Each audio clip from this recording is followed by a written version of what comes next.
السلام علیکم رحمۃ اللہ وبرکاتہ۔ حضرت ابو ہریرہ رضی اللہ تعالیٰ عنہ سے مروی ہے کہ رسول اللہ صلی اللہ علیہ وسلم نے فرمایا، اللہ تعالیٰ فرماتا ہے، روزہ میرا ہے اور میں ہی اس کی جزا دوں گا۔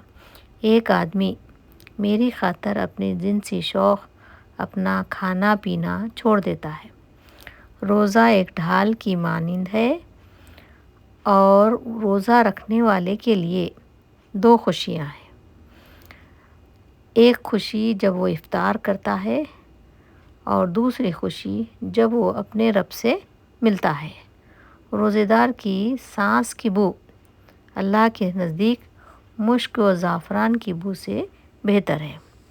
اسے بخاری شریف نے روایت کیا ہے۔ صحیح مسلم، مالک، ترمذی اور ابن ماجہ نے بھی اس کو روایت کیا ہے۔ اس ویڈیو کو لائک اور شیئر کیجیے اور سبسکرائب کرنا نہ بھولیے۔ اللہ